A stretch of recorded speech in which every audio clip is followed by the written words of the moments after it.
O assunto de hoje, também de extrema importância, sem desmerecer qualquer outro assunto, mas é a frequência que esse assunto é cobrado nas provas de concursos. São os famosos verbos modais.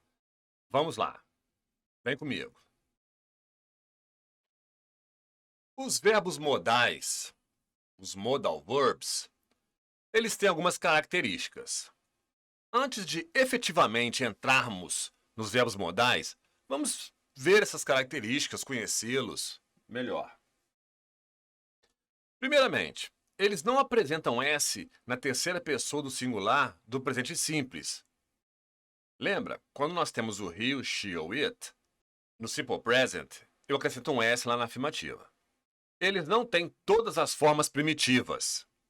Por exemplo, você pega um verbo regular ou irregular, ele tem as três formas. Por exemplo, o verbo go. Presente é go. Passado é went. O particípio passado é gone.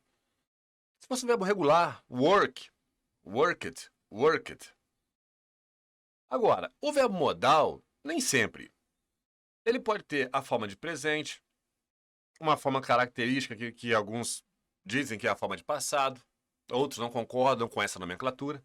Mas enfim, o can, could, ele não teria participo passado. Must, por exemplo, só tem a forma do presente. Essa é mais uma característica dos verbos modais. Outra, são sempre conjugados com outros verbos, formando uma locução. Exemplo, I can help you. Então, o can é o verbo modal. Só falar I can you não dá sentido. Ele é o verbo auxiliar, então ele precisa de um outro verbo também. Se ele é o verbo auxiliar, é nele que eu vou negar. É nele que eu coloco a partícula de negação not. I cannot speak Japanese. Não consigo, não sei falar japonês. Ou, como a imensa maioria das negações, eu consigo contrair. Cannot é can't. E a interrogativa, como ele é auxiliar, é ele que vai lá para frente antes do sujeito, nas declarações interrogativas, no início da pergunta. Então tá lá, ó, you can dance, estou afirmando que você sabe dançar.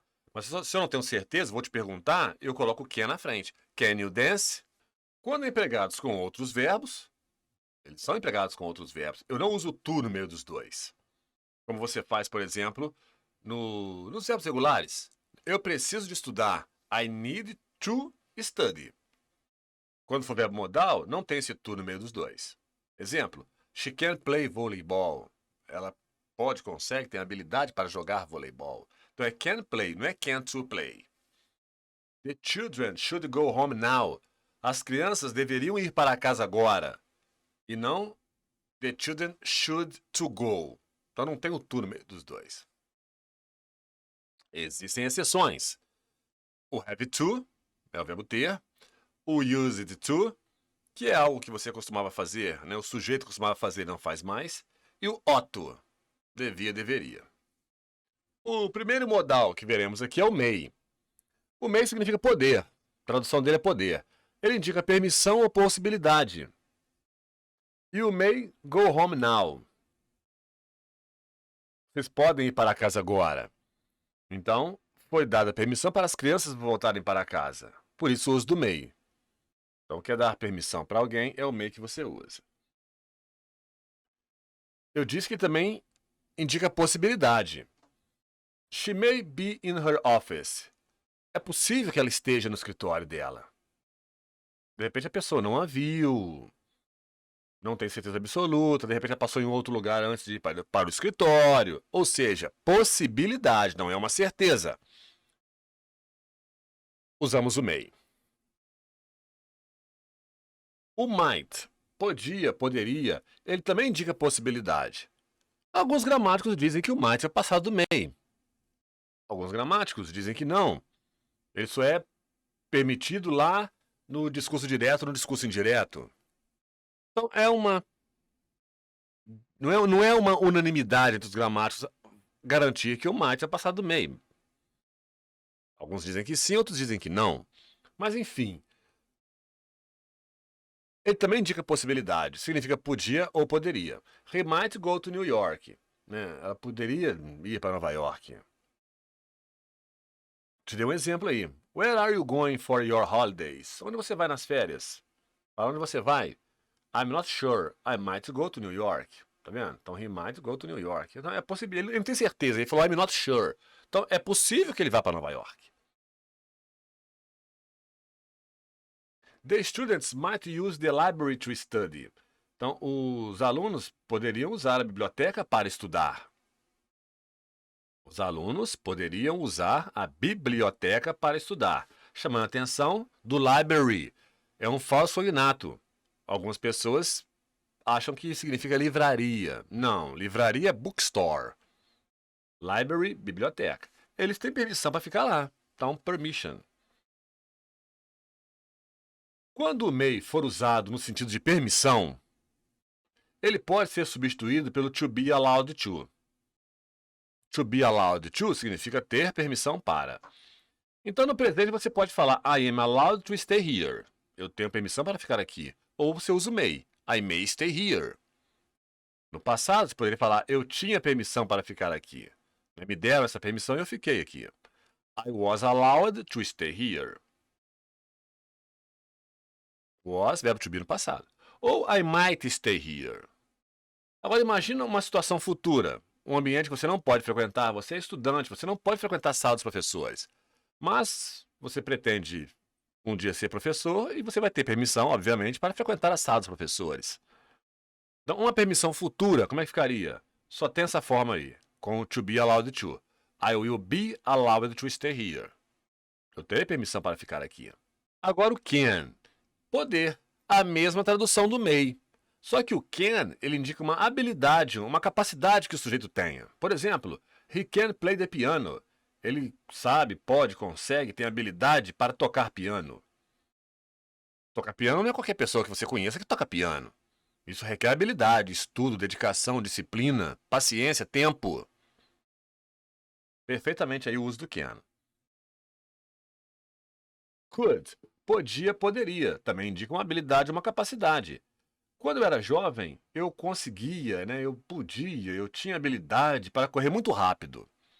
Aí a pessoa envelheceu, ela não tem mais essa habilidade. Ela até corre, mas não tão rápido quanto.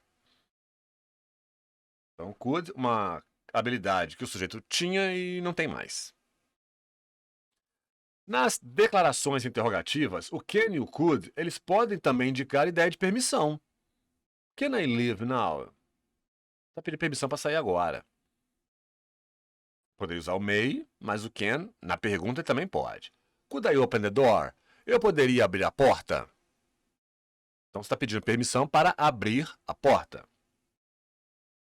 O could you, ele é usado quando pedimos alguém para fazer alguma coisa.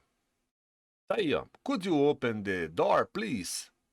Então, as duas mãos ocupadas, você poderia abrir a porta, por favor?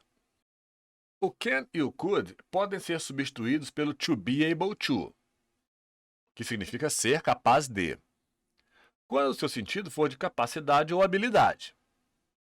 Exemplo, eu posso falar assim, he is able to fix a car by himself.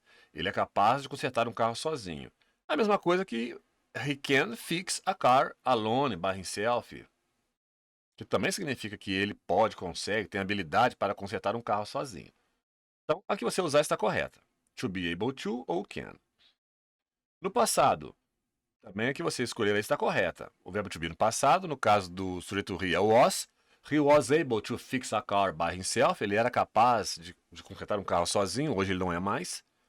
Ou he could fix a car alone by himself. Agora, se ele é um garoto, está estudando, se profissionalizando, ele ainda não tem condição de consertar um carro sozinho. Mas futuramente ele terá. Então só pode ser will be able to. Só tem essa forma, essa possibilidade. He will be able to fix a car by himself. Ele será capaz de consertar um carro sozinho. Should, devia, deveria, indica conselho. Então você está dando conselho para a pessoa faz se ela quiser ou não. They really should stop smoking. Advice em inglês é conselho, tá, gente? Então, eles realmente deveriam parar de fumar. É um conselho, se quiser. Para, se não quiser, não para. It's a good film. You should go and watch it. É um bom filme, você deveria ir e assisti-lo. A foto aí, né? A moça, talvez uma irmã mais velha, ou a mãe, tá falando, né? You shouldn't watch TV so much. Não deveria assistir TV tanto tempo. Se quiser, assista. Se não quiser, não assista. Então, o should ele é apenas um conselho. O ought, ele é sinônimo do should. Mas só em declarações afirmativas que você pode usar o ought. Não existem formas interrogativa e negativa para o ought. Exemplo. I think Carol ought to buy some new clothes. Eu acho que a Carol deveria comprar algumas roupas novas. Também indica conselho. Se ela quiser, ela compra. Se ela não quiser, ela não compra. She ought to have apologized. Ela deveria ter pedido desculpas. Então ela fez alguma coisa. Você acha que ela deveria ir lá pedir desculpas. Se ela quiser, ela pede. Se ela não quiser, ela não pede. Na sequência, temos o must. O must significa dever, né? Deve. Mas o must, contrário do should, ele não é um conselho, ele é uma obrigação. O must na negativa também pode indicar proibição. Então vamos devagar. Primeiro, obrigação. You must stop smoking. A pessoa vai ao médico. Ele pede uma bateria de exames. Percebe que a situação está grave. Então se o médico falar you must stop smoking, ele não está te perguntando se você quer parar de fumar, se não é um conselho que ele está te dando. Isso é uma obrigação. Ou você para de fumar ou a situação ficará bem grave. Então, o must ele tem essa carga forte de obrigação. Você meio que não tem escolha. Então, é must que você usa. O must na negativa, ele é uma proibição. People mustn't smoke in elevators. Então, as pessoas não podem, não devem fumar no elevador. Mas ou seja, proibida de fumar. Olha a foto aí, olha o desenho aí. You mustn't touch the pictures. Você vai a uma galeria de arte, você vai visitar os quadros do pintor lá. Você não pode botar a mão no quadro. Você não pode tocar o quadro. Então é proibido. Então por isso o uso do mustn't. O have to, ele também é usado no sentido de obrigação. Porque o must eu só uso no presente. Só existe presente para o must, para a obrigação. Então você pode falar assim, ó, eu tenho que limpar meu carro. I have to clean my car. Ou I must clean my car. E se fosse passado, por exemplo, você foi a uma formatura, né, a um casamento, e eu vi que seu carro estava muito sujo, mas chegou lá no casamento, seu carro estava limpinho, brilhando. Aí você fala, eu tive de limpar meu carro, obrigação. Pô, você vai a um casamento, uma formatura, o carro sujo. Tem condições? E se você for falar no futuro? Você acabou de chegar da sua fazenda, choveu, o carro está todo sujo. Aí eu falo, amanhã à noite tem uma formatura pra gente ir. Será que esse carro aí? Você fala, não, eu vou limpar meu carro. I will have to clean my car. Então esse have, ele está substituindo o must no futuro, ou seja, obrigação. That's all, folks.